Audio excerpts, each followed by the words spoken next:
नमस्कार श्रोते हो, मी गजानन गिरी आपलं माणूस 555 या माझ्या यूट्यूब चॅनलवर आपल्या सर्वांचे खूप खूप मनापासून स्वागत करतो.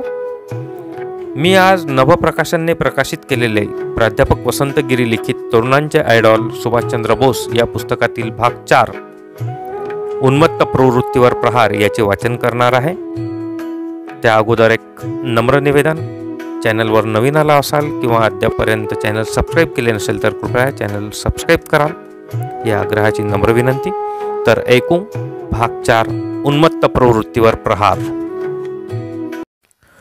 भाग 4 उन्मत्त प्रवृत्तीवर प्रहार. सुभाषबाबू प्रेसिडेन्सी कॉलेजमध्ये शिकत असताना आचार्य प्रफुल्लचंद्र रे यांच्या घरासमोर एक म्हातारी भिकारीण त्यांना नेहमी दिसे.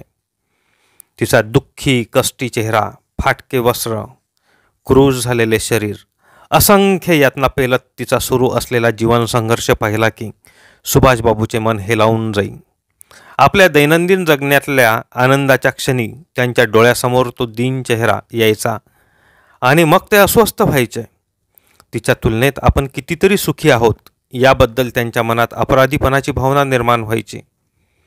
त्या माऊलीची पोटाची खळगी भरत नाही. वस्त्र आणि निवाऱ्याचा प्रश्न आहेच. सर्व भीषण प्रश्नांशी संघर्ष करीत तो शक्तिहीन जीव कसा जगत असेल? माझ्या डोळ्यासमोर दररोज असे दुःख दैन्य दिसत असताना मी आनंदी कसा राहू शकेल? आनंदी राहण्याचा मला नैतिक अधिकार आहे का? अशा प्रश्नांनी त्यांचे मन ग्रासून जाई. हे चित्र आपण अस्वस्थ होऊन बदलणार नाही. फक्त विचार करण्यापेक्षा कृती केली पाहिजे. घरापासून कॉलेज 3 मैलांवर आहे. दर महिन्याला खर्चासाठी कटकवरून पैसे येतात. त्यात कॉलेज ते घर हे प्रवास भाडे आहे. एका बाजूने जर पायी प्रवास केला तर ते पैसे वाचवून त्या हतबल जीवाला मदत करणे शक्य आहे. प्रत्यक्ष कृतीला त्यांनी सुरुवात केली. त्यामुळे त्यांच्या मनातील अपराधीपणाची भावना कमी झाली. शिष्यवृत्तीचे 20 रुपये दानधर्मासाठी वाटणे सुरू केले. मित्र हो, या छोट्याशा प्रसंगातून त्यांच्या मनातील जी दातृत्वाची भावना दिसून येते, इतरांच्या दुःखाशी समरस होण्याची वृत्ती स्पष्ट होते, त्यातच भविष्यातील त्याग, बलिदान, आत्मसमर्पण व राष्ट्रभक्तीची बीजे होती, हे वेगळे सांगावयास नको. प्रेसिडेन्सी कॉलेजमध्ये 38 प्राध्यापकांपैकी 7 इंग्रज प्राध्यापक होते. त्यापैकी ऐन तिशीतला इतिहासाचा प्राध्यापक E.A.F. ओटेन, तो उत्तम शिक्षक होता आणि उत्कृष्ट खेळाडू होता.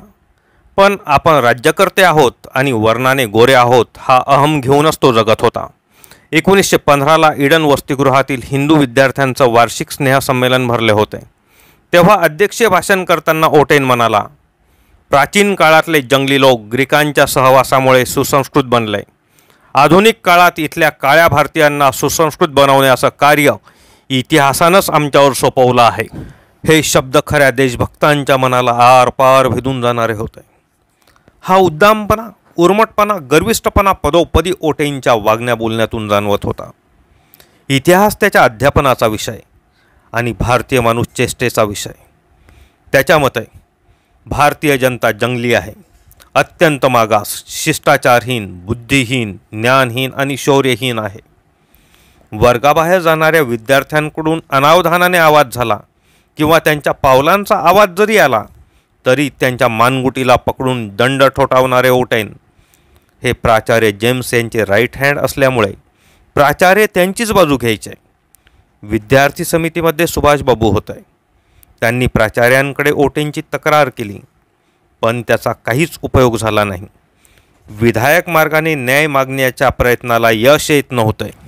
त्यामुळे साहजिकच देशाभिमानी तरुणांचे रक्त खवळणे ही अगदी नैसर्गिक प्रक्रिया होती.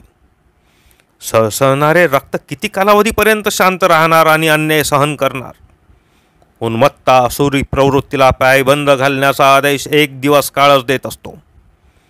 15 फेब्रुवारी 1916ला ओटेन एका खेळांच्या सामन्याचं परिपत्रक लावण्यासाठी तळमजल्यावरच्या बोर्डजवळ आला. तेव्हा 10-15 विद्यार्थी त्याच्यावर तुटून पडले. ओटेनवर लाथाबुक्क्यांचा अर्धा 1 मिनिट वर्षाव चालू होता. पुढाकार घेणाऱ्यांमध्ये बिपिन डे, अंगमोहन दाम हे विद्यार्थी आघाडीवर होते. भारतीय विद्यार्थ्यांनी हे दाखवून दिले होते, आम्ही शेळ्या मेंढ्यांची पिले नाहीत, सिंहाचे छावे आहोत. क्षुल्लक कारणावरून आमचा स्वाभिमान डिवसला जाणार असेल, आमच्याकडे गुलाम म्हणून पाहण्याचीच तुमची दृष्टी असेल तर ती तुम्ही बदलली पाहिजे. अस्मिता, आत्मभान आम्हालाही आहे. महाविद्यालयाचा प्राचार्य, विद्यामंदिराची सर्वोच्च अधिकारी व्यक्ती आम्हाला न्याय देऊ शकत नसेल तर तो आम्ही मिळवून घेतला पाहिजे. केवढ्या अपेक्षा ठेवून आम्ही प्राचार्य जेम्स साहेब तुमच्याकडे दाद मागण्यासाठी आलो होतो, पण तुम्ही ओटेंची माफी मागण्याचा सल्ला आम्हाला दिला. तुमच्या मतानुसार किंवा पूर्वग्रह दूषित विचारानुसार फक्त भारतीय विद्यार्थी आणि भारतीय माणूसच चूक वागू शकतो आणि तुम्ही गोरी माकडं नेहमी बरोबर असता. शिष्टाचार फक्त तुम्हालाच माहीत आहेत आणि आम्ही मात्र रानटी, शिष्टाचारहीन हे सर्व तुम्हीच ठरवून टाकलंय. कारण आम्ही अतिसहिष्णू आहोत. कुणावर अन्याय अत्याचार करणे हे आमच्या रक्तात नाही. याचा अर्थ असा नाही की तुम्ही शिस्तीच्या नावाखाली आमचा कितीही छळ केला तरी तो आम्ही निमूटपणे सहन करू. ओटेंसारख्या नराधामाला शिक्षा देऊन आम्हाला हे सिद्ध करून द्यायचे होत आहे, ते आम्ही सिद्ध केले. महाविद्यालयाचे नियामक मंडळ जी शिक्षा देईल ती मान्य असेल. सुभाषच्या मनात प्रत्युत्तराचे हे तांडव भाष्य चालू झालंय. खरंच वेणी माधवदास यांच्याविषयी एवढा आदर व्यक्त करणारा, त्यांच्या बदलीमुळे शोकाकुल झालेला, इतकेच नाही तर त्या म्हाताऱ्या भिकारणीसाठी ज्याचे अंतःकरण एवढे पिळवटून जात आहे आणि तो तिच्यासाठी पायी चालून प्रवास भाड्याचे पैसे वाचवून तिला मदत करतो. पण मित्र हो, सुभाष ओटेंबाबत एवढा निष्ठुर का झाला असेल? सुडाने असा पेटून का उठला असेल? शेवटी 19 फेब्रुवारी 1916 कॉलेजच्या नियामक मंडळाने सुभाषचंद्र आणि अंगमोहन दाम यांच्या हकालपट्टीचा ठराव प्राचार्य जेम्स यांच्या सांगण्यावरून मंजूर केला. सुभाषला प्राचार्यांनी बोलावलं. कागदावर एक आदेश लिहून तो कागद सुभाषच्या अंगावर फेकला आणि अतिशय उद्दामपणे ते म्हणाले, मी तुला कॉलेजमधून काढून टाकला आहे, बडतर्फ केला आहे. यापुढे तुला भारताच्या कोणत्याच कॉलेजमध्ये प्रवेश मिळणार नाही. अगदी मेंदूचा होम व्हावा असा भीषण प्रसंग होता. पण सुभाषबाबू शांतपणे म्हणाले, धन्यवाद. या एकाच प्रसंगावरून कल्पना येते त्यांच्या धीरोदात्त स्वभावाची.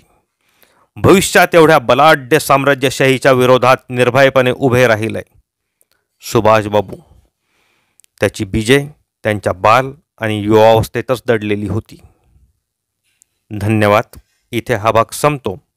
अद्यापपर्यंत चॅनल सबस्क्राईब केले नसेल तर कृपया चॅनलला सबस्क्राईब कराल ही आग्रहाची नम्र विनंती. धन्यवाद.